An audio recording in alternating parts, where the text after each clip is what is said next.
the draft, the WWE draft, of course, happening um, starting Friday.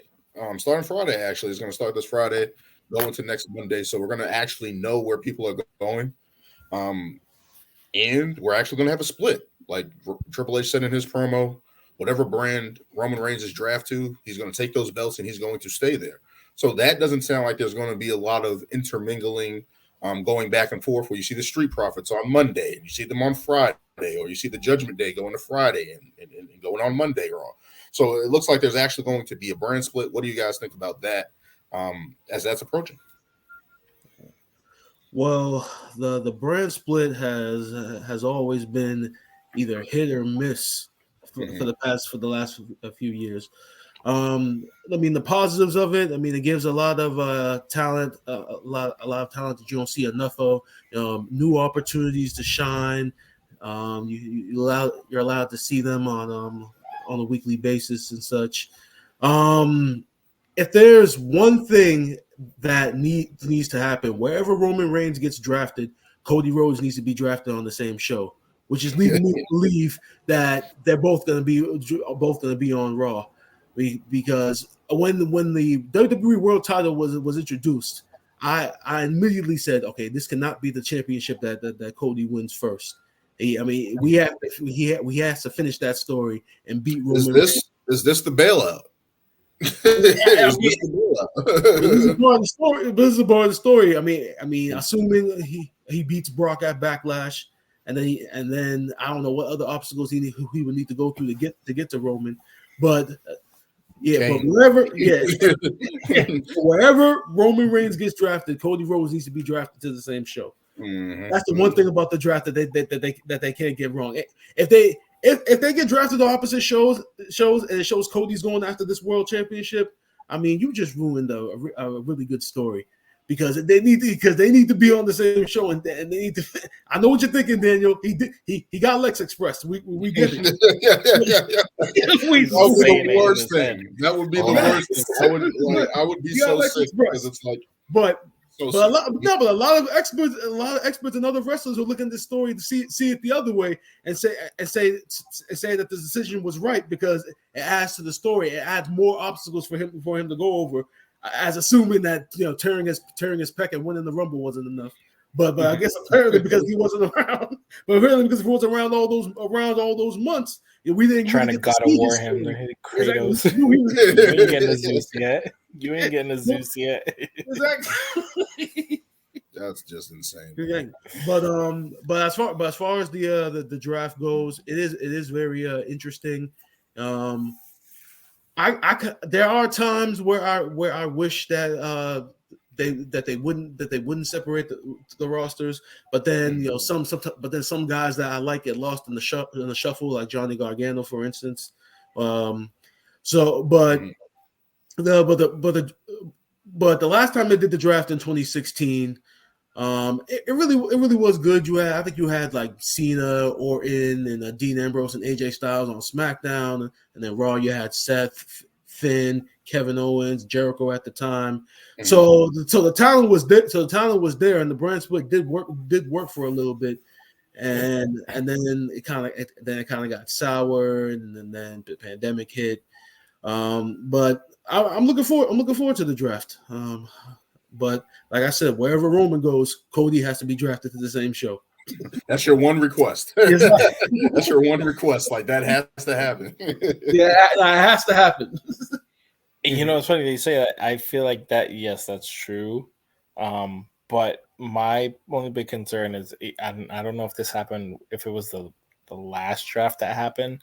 Mm-hmm. But literally, I felt like, I don't know if it was the last draft or the one before that, where they did the draft and then probably like 2 to 3 months in, people were already like flip-flopping.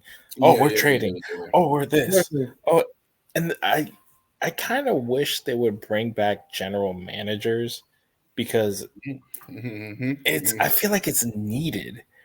Mm-hmm. And I know there was something that some people hated, and then they were always switching out. You had Teddy, you had Vicky. SmackDown's greatest general The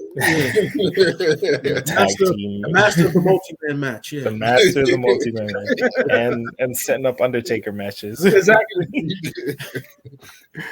But I feel like general managers are needed. And whatever, keep Adam Pearce on Raw and get somebody else for SmackDown, because then if there's ever like trades or let's say Cody and Roman don't get drafted to the same thing, okay, all right, we want to see this happen, we'll trade in between the general managers. I don't know, I just feel like a thing, but I'm definitely excited for the draft just because it creates a lot of opportunity, and I'm really hoping they split up the tag titles, because but what I don't want to see is what they did when the New Day got drafted and like splitting up tag teams. Oh, you're sending Big E, which I get, he was getting his main event push, whatever. But if they start splitting up tag teams willy-nilly, then it's just like it's gonna be like the women's division. You're just gonna start pairing people together, hoping they become something, and then hoping they become something. No, like keep the tag teams, bring up new tag teams, or create legit new tag teams, and make it like legit. But yeah, I'm definitely looking forward to it, and hopefully they do some new stuff too. It's not just like, oh, this person gets drafted, that person's drafted. Like I heard that even commentators might get drafted as well, like those new commentator teams, won't be just Cole and whoever. If they do that, please draft Vic Joseph to Raw and get Kevin Patrick the fuck out of here. Jimmy Smith was way better than Kevin Patrick. That's why I'm so upset that things didn't work out between WWE and him, because Kevin Patrick is a good commentator as a play-by-play guy. He has enthusiasm. He's just bland. Like who was the dude who was in NXT? It's Morello. Moro, the box. Yeah. He was amazing. I have never heard.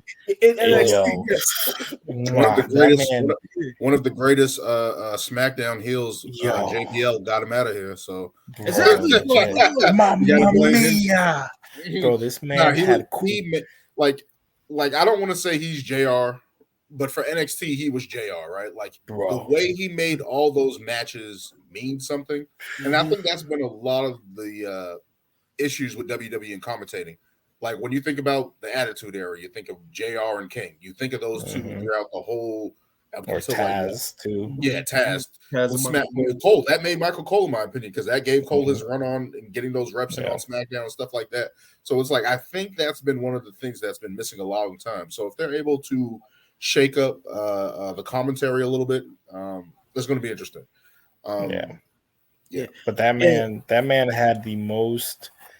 I swear he could relate anything in any match, and he'll throw in like anime quotes out of nowhere, like talking about Dragon Ball Z. Like I'd be like, dude, what? This man is amazing. He would just put it together. And he was like, he was up to date on. He was up to date, so it's like he integrated everybody, young and old. He was able to do that, and I feel like. Thanks, JBL, for doing that. Yeah, exactly. And you mentioned and Lewis, you mentioned new tag teams. I don't know if you guys saw NXT last night, but Pretty Deadly. I have yet to watch NXT. Yeah, Pretty Deadly was in a tag team match against Tony D'Angelo and Stacks. It was a trunk match, and the whole point of the match is beat your opponent down, throw him in the back of a trunk. And so D'Angelo and them won. They drove off, and then they did like a cut scene of, I guess apparently they threw Pretty Deadly into the water.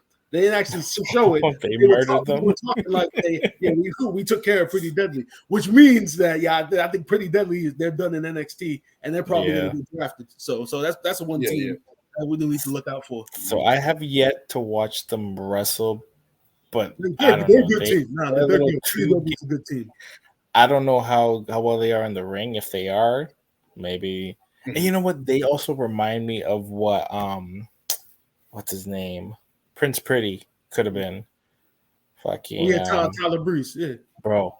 Tyler Breeze, I feel like could have been the easiest transition from NXT to the main roster, and they just didn't give it to him. Didn't do anything with him. They didn't do his. They did nothing, and they you threw him in the tag team. You guys remember what they did to him? Right off the gate, his first match, he was in that tournament when Seth Rollins had to give up the title. First match was against Dean Ambrose, and he lost that first match, and then that was it.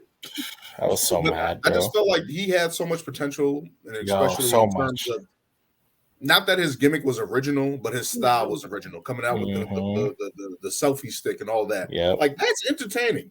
That's entertaining, and then they didn't do anything with it. But as I feel about the draft, I feel like as you guys all said, it creates new opportunities, ways to get guys on the belt. It kind of gives WWE a little bit of seeing how this guy, like a test run, like if they were like how they did with SmackDown with Dean Ambrose when he won that title, and he was drafted there.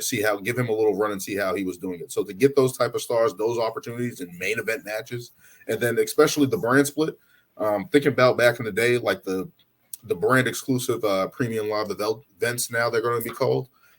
Potentially that, I feel like that creates a way to create longer feuds, gives a little bit more of a slow burn to certain types of storylines and stuff like that, rather than everything feeling rushed in 2 weeks, right? Like it gives you a little bit more time to kind of slow burn, creating new stars. Like sometimes we see a star and then all of a sudden they're in a pay-per-view match. It's like, how did they get there?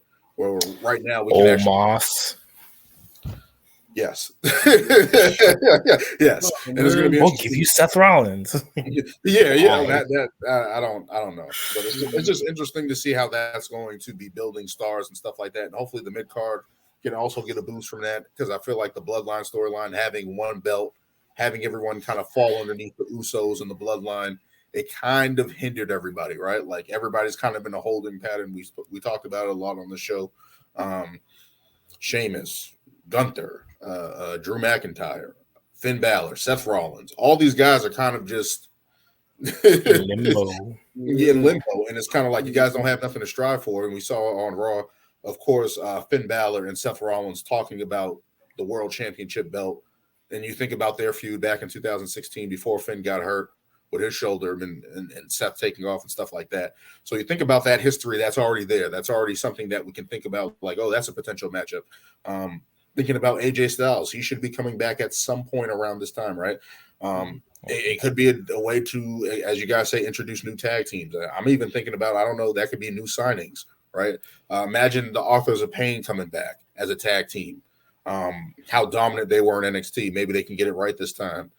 You think about Montez Ford and the Street Profits potentially breaking up. You think about all these other teams that are breaking up. Give a new lift to the women's division, possibly. Getting them a nice restart would be that. I think that would be a nice plan going forward. But of course, the draft, of course, hopefully I think they have enough talent now to do that brand split. At certain times, it felt like, hey, you can't really do a brand split right now. And I feel like that's why they kind of favored one show over the other, usually Raw. Usually Raw. They usually had guys from SmackDown go to Raw and stuff like that, or had SmackDown guys. Like Raw was kind of the favored show in those certain situations.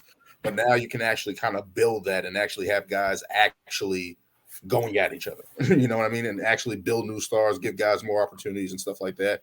And finally, what you said about the general manager, WWE has always been considered like in those type of sports league, right? Especially that's why they started the draft, to have that type of intrigue of trades and somebody in charge. And it gives somebody, you can create heels and faces again. I feel like sometimes a lot of guys get blended. You can have a heel general manager, you can have a face general manager. They can favor certain people over the other.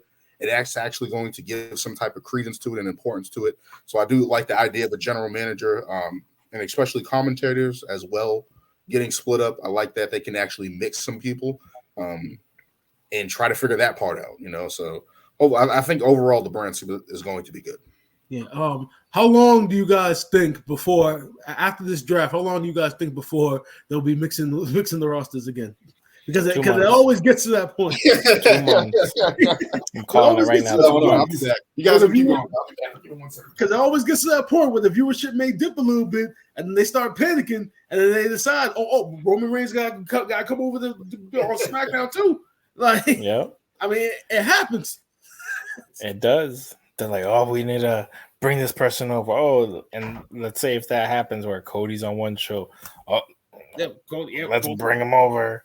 Oh, we got someone who, or no, you know what'll happen? And I feel like it'll happen with Roman, they'll pull the whole like Brock Lesnar. Oh, he's an exclusive free agent. He can go to SmackDown and Raw and blah blah blah. And I'm like, this defeats the entire purpose of what this is supposed to be. Yeah, exactly. Before they made the announcement that with introducing the new championship, I actually initially thought that Roman shouldn't be drafted. I actually just felt like as the world champ, like he's been so dominant that realistically he should be able to just go to any show whenever he wants because he's been champ for that long. But then when he has a new title and such, but it's baffling to think. And I know we were talking about Seth. It's baffling to think that how good Seth is that he hasn't gotten another title run or even had a chance to even. It's coming. Go after Roman or go after the title at all. Realistically, right now, he's the favorite to win the title. Yeah. It has to be him. Yeah. Roman never beat him. It was by DQ. Seth beat him by DQ. So that's what I'm saying. Yeah. But that's my thing. I'm like, and he's fought a good number of people like KO, Sammy, Drew, and it really is. There's only like a select few left for the defeat. Yeah. I don't know why they're holding them or keeping them apart for so long. That I'm like, this man should easily. And I don't even know how many title runs he had 3 or 2. I don't even know. Who you guys talking about? Seth Rollins. I think he's at. I think he might be at 3. Yeah, this is 3. I was telling Brian. He might be at 2. I was telling Brian, like, it's crazy to think how long it's been since he's had like a title shot or even a title reign. I feel like he was on top of the mountain, and then now he's just like the top guy, but not the top guy. And he's talked about that in interviews, right? Like he doesn't have the belt, like he's feeling like he's talked about that, like, yo, I'm one of the best in the world, and I don't have that belt. I don't have that shine from the company. Company doesn't trust me to do. Well, not trust me to do it, but it's like they haven't put the strap on me like that. They haven't put the belt on me. So to think how talented he is and how all those health concerns, after that, it's like he's already putting more work rate than most people. I think that injury worry should be gone now. Like he's been the top guy. Like the fans are behind him. They know like he should be in those opportunities and getting those chances. He's entertaining. He has the theme song. Like he's like he's that guy. To think from where he was when he won the title to how he's like reinvented himself like a good 3 or 4 times since then. It's like because the Fiend came close to killing Seth Rollins. Was he? No. The Fiend came really close to killing Seth Rollins, man. No. That Hell in a Cell match did him no favors. None. It did the Fiend no favors. That match did nobody else. I'm talking about the fans, the company. Yeah. That match didn't do anybody any favors. Whoever thought of the stupid red lights for the match, I'm like the red Hell in a Cell. It was bad. But they were also making his matches in like the red lights too. I'm like, yeah, they were. What are we doing? You want to know what it was? Because they did that with Kane when he first came in. When Kane first came in, he did that, but Kane was a different element. Like that was different. He looked like he was a demon. Like came straight from hell. Like, but as you guys were before I stepped out before, like they should not be crossing brands until like big pay-per-views, right? That's how I would look at it. Like at SummerSlam, that's where you can kind of tease something, or maybe at the big pay-per-views or something like that, they can do something like a Survivor Series points advantage, like you get a man advantage or something like that, or you guys do a series up until like I don't know.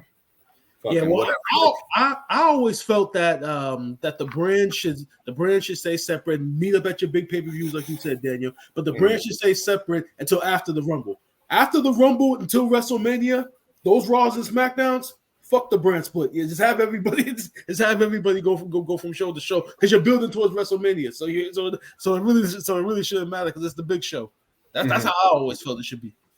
I was telling Brian, I was like, they better not make Roman like how they did Brock. Oh, he's a free agent. He can go to whatever brand he wants. He can go from SmackDown to the fucking Raw or whatever. What's going to happen to Brock though? Brock's not going to get drafted. Like, no. He's not going to go wherever the fuck. I don't mind it on certain guys like that, but like guys like Roman Reigns, like he needs to get drafted somewhere. We need to start creating new stars and stuff like that.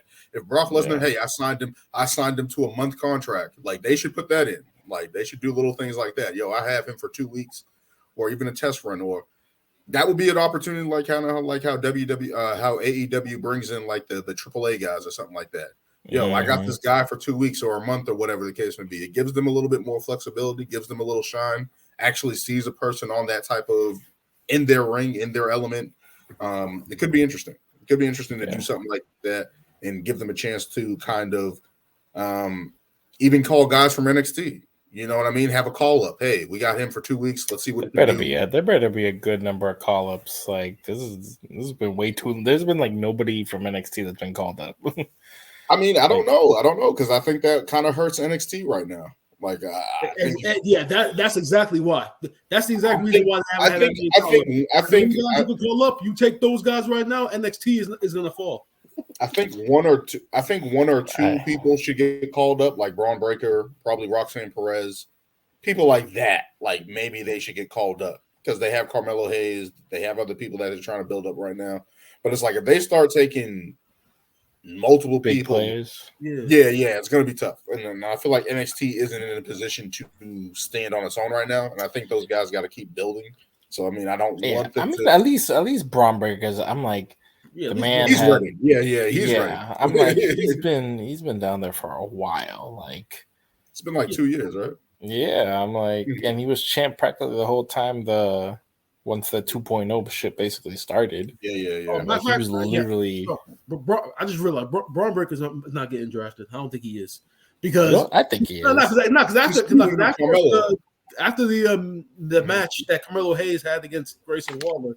I think Carmelo Hayes called him out again for a rematch for the NXT title, and then Braun Breaker speared Carmelo Hayes through one of the sets. Yeah, because he's heel now, right? Yeah, he's a heel. Yeah, exactly. So he just became a heel. So I think he's crazy as a heel. Like he's jacked. He's jacked. Exactly. If he wasn't jacked already as a heel, you really notice it. Like when he's doing like heel shit, like attacking people, it's like, yo, he's. See, I need to watch like the last. I've been actually trying to watch Stand and Deliver, and I still haven't fucking watched it. But I keep telling myself, I'm like, yo, watch it because it's too crazy to think how much I loved the NXT, and then once the 2.0, I literally was like, nope. I was like, I didn't watch it. Nobody was a fan of it. The colors, I still watched it with the mindset of, okay, this is Vince's NXT. This is not WWE. This is not Triple H. I wasn't gonna ruin my brain. I wasn't gonna ruin my brain. That was basically my. I was like, how are you gonna ruin the place that brought in Samoa Joe, Shinsuke, Adam Cole, Bobby Roode, Andrade, like. Amazingness, and then 2.0 fucking rainbow colors and D'Angelo, whatever, and I'm like, what the fuck is this shit? When they started taking away the takeovers, I was like, what are you doing?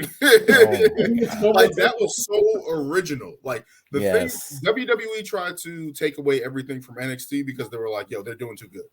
Like they're doing too basically good. Like NXTs were better than for so long. And their rationale for it was, well, every time we bring up one of these guys from NXT and we try to put them on our television, they're not connected. Yeah, because you guys keep changing. Because you guys are changing everything about them. Everyone loved in NXT. That's why it's not working. No, we have to put a spin on it. I mean, it's a sports entertainment. I mean, NXT. Bobby Roode should have easily. That's why a lot of those guys didn't cut out. Should have easily been like the next Triple H or like Ric Flair or something, like when he came up. He should have been in that type of mold, right? Easily. Like a lot of those guys, like Andrade, should have easily been a beast. Like fucking. Bro, Bobby Roode had the most amazing song intro. I don't know why that fucking intro. Long-term booking. Would people be singing Seth's song if Bobby Roode's song was available? No. Oh my god. I fucking loved Glorious. Glorious was exactly. And that song ended up being a downfall because these dumbasses started taking it. Oh, they love the song, so he's a babyface. So let's make him a babyface. Stupid.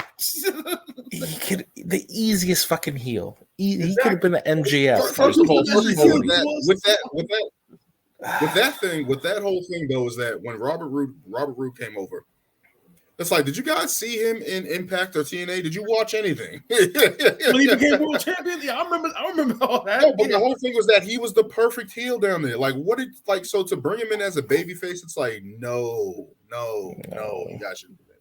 If they would have came in with a heel and then eventually turned him babyface, I can understand that pathway. But to just say, oh, he's a babyface because of his song, it's like, no. Exactly. And then you didn't even have him win. Like, then they put him on a tag team, and I'm like, yeah. His first feud was with Dolph too.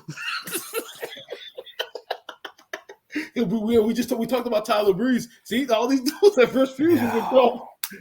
It's crazy. It's crazy. Like, I don't know, man. But the draft, I think it's going to be a little better than it was in the past. I think it's actually there's a lot of people that are actually in play. And can start new storylines and hopefully get things back on the right track, especially after it's been a little dwell after WrestleMania. I'm hearing Shinsuke's getting a push. Let's go, Shinsuke. He should. It's long overdue. I hope they figure out. I hope they figure out that he's that guy, and they should do that. And of course, I love Shinsuke. He was original. Like, when you think about original charisma, original intro, original style in the ring, he's the artist, right? Like, he's the artist. Shinsuke Nakamura. There's a reason, and then they fucked him easily. Man barely said anything in NXT and was a fucking hit. Like, we talked about how they screwed over Asuka, and we found out that she speaks perfect English. Shinsuke didn't have to say anything. He literally didn't have to say anything. So it's don't remind me, but hopefully they give him a push. We'll see. Bronson Reed's looking good. Yeah, I like he's looking good. They're doing on him. Yeah, definitely taking him seriously. He's like a new Bam Bam Bigelow. Yeah. I think that's what they're going for. Yeah, the way that man flies, just like, wow. Notice how they're doing it right. Yes, they're doing it right. They're taking their time. They're making him look like a monster. They're making him be a beast, rather than what they did Omos and all these other giants that they had, and just made him look like shit. Oh, by the way, Omos is going to catch another L.